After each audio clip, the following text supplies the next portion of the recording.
हिंदी में सबसे पहले पद्य लिखे गए और ये पद्य जो है लगभग 1000 ईस्वी के लगभग लिखे जाने लगे। तो सबसे पहले हिंदी पद्य साहित्य जो है वो 1000 ईस्वी से प्रारंभ हुआ और इस समय चल रहा है 2020।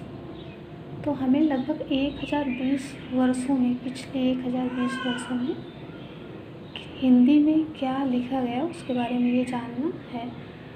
तो इतने वर्षों का इतिहास जो हम एक साथ पढ़ नहीं सकते, इसलिए हम करेंगे क्या कि ये जो वर्ष हैं इनको कई भागों में बांट लेंगे, कई खंड इनके कर लेंगे और तब उसका अध्ययन करेंगे ताकि आसानी हो सके।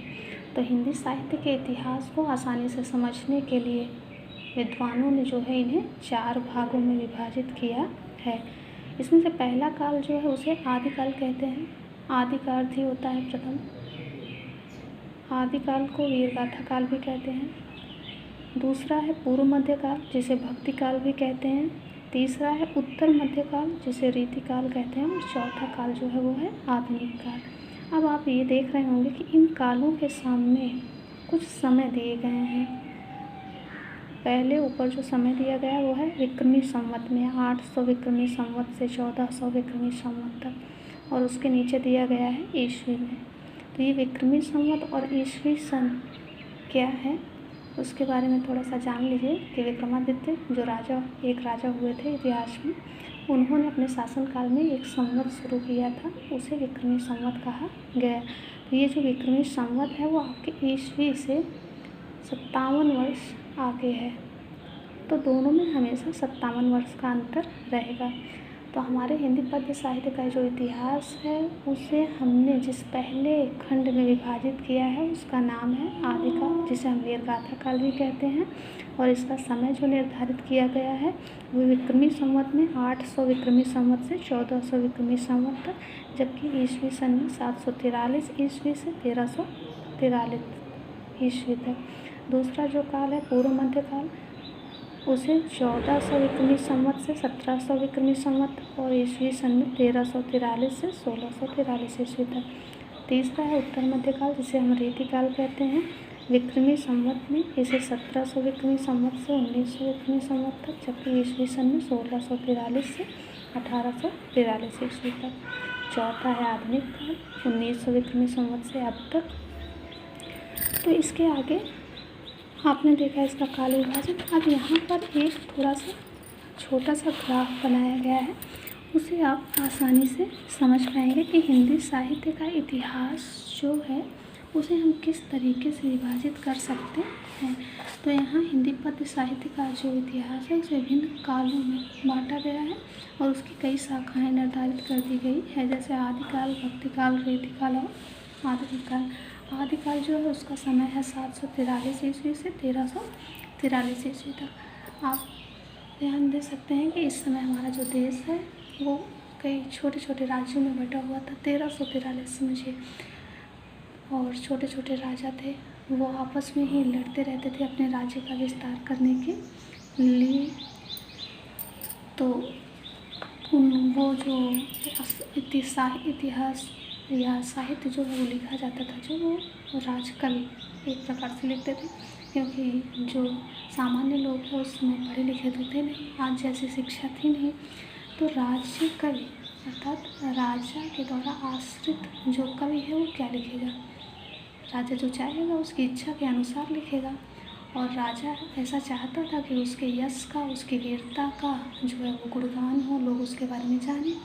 तो राज्य कवि जो है वो राजा की वीरता के बारे में ही अपने साहित्य में लिखता था ताकि राजा उस पर प्रसन्न रहे। तो इस समय का जो इतिहास में मिलता है वो इसी तरह का मिलता है, राजा की वीरता का उसमें बढ़ा चढ़ा कर वर्णन किया गया है।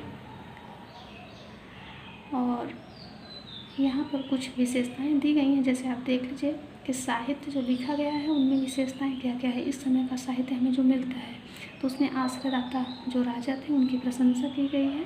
सामूहिक राष्ट्रीयता की भावना का अभाव है, अर्थात सभी अलग अलग छोटे छोटे राज्यों में बटे होते थे, उनमें एक राष्ट्र की भावना नहीं थी, जिस तरह हम लोगों में है कि हम भारत के निवासी हैं, एक राष्ट्रीयता की भावना है, उस समय इसका अभाव था। युद्धों के सुंदर और सजीव वर्णन है। वीर रस के साथ श्रृंगार रस का भी वर्णन है। ऐतिहासिक वृत्तों में कल्पना का प्राचुर्य है। तो जो राजा के द्वारा आश्रित कवि था वो वही लिखता था जो राजा चाहता था। इस समय के हमें जो साहित्य मिले हैं उनमें एक है आला खंड, इसे जगनीक ने लिखा है। इसमें आला और उदल दो वीर थे की वीरता का वर्णन किया गया है। अब हम आगे बढ़ते हैं और बढ़ते हैं भक्ति काल की तरफ। भक्ति काल जो है उसे दो शाखाओं में पहले बांटा गया, निर्गुण भक्ति धारा और सगुण भक्ति धारा। फिर निर्गुण भक्ति धारा जो है उसे फिर से दो शाखाओं में बांटा गया, ज्ञान मार्ग की शाखा और प्रेम मार्ग की शाखा। और सगुण भक्ति धारा जो है उसे दो भागों में बांटा गया, राम भक्ति शाखा और कृष्ण भक्ति शाखा।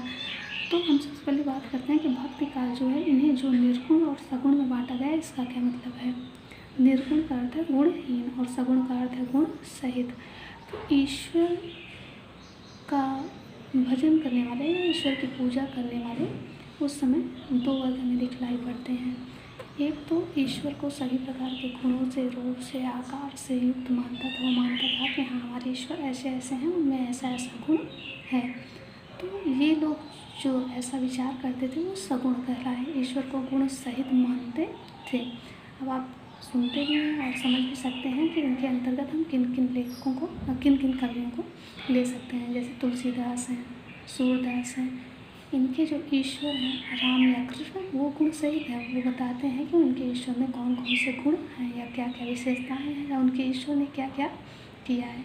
दूसरा वर्ग जो है वो ये मानता है कि कोई एक शक्ति है, उसने अपने ईश्वर को कोई रूप नहीं दिया है, कोई आकार नहीं दिया है। वो मानता है कि हाँ ईश्वर है, कोई ऐसी शक्ति है जो हमें देख रही है, जो हम पर शासन कर रही है, जो हमारे कर्मों का फल हमें देती है और जी हमें ऐसा करना चाहिए कि वो हमसे प्रसन्न रहे, हमारा कल्याण करे। तो ये जो है वो निर्गुण कहलाए कि इन्होंने अपने ईश्वर के कोई गुण नहीं बताए, कोई आकार नहीं बताया, कोई रूप नहीं बताया। तो भक्ति काल जो है हमारे साहित्य इतिहास का जो दूसरा काल है भक्ति काल, वो दो वर्गों में हमें बटा हुआ दिखलाई पड़ता है। कुछ लोग निर्गुण निराकार ईश्वर को मानने वाले थे, तो कुछ लोग गुण सहित रूप आकार वाले ईश्वर को मानने वाले थे। अब इनमें जो निर्गुण थे वो फिर से हमें दो रूप में दिखलाई पड़ते हैं। पहला है ज्ञान मार्गी और दूसरा है प्रेम मार्गी। तो ज्ञान मार्गी का अर्थ ये है कि कुछ लोग ऐसे थे जो कहते थे कि ज्ञान के द्वारा ईश्वर को पाया जा सकता है, अर्थात हमें ज्ञान अर्जित करना चाहिए, अपने ज्ञान का विस्तार करना चाहिए और जिस दिन ज्ञान मिल गया उस दिन हमें ईश्वर मिल जाएंगे। आपने महात्मा बुद्ध के बारे में सुना होगा, उन्हें ज्ञान मिला, मोक्ष मिला, ऐसा कहते हैं ना। तो ये लोग मानते थे कि ज्ञान के द्वारा जो है ईश्वर को पाया जा सकता है। दूसरा वर्ग जो प्रेम मार्गी है वो ये मानता था कि प्रेम के द्वारा ईश्वर को पाया जा सकता है। हमें ईश्वर से ऐसी भक्ति करनी चाहिए, ऐसा प्रेम करना चाहिए कि वो हम पर प्रसन्न हो और हमें मिले। हालांकि इनका संदेश कुछ और ही था, ये समाज को सिखा रहे थे कि हमें आपस में प्रेम से रहना चाहिए। दूसरा वर्ग जो है वो हम देखते हैं सगुण।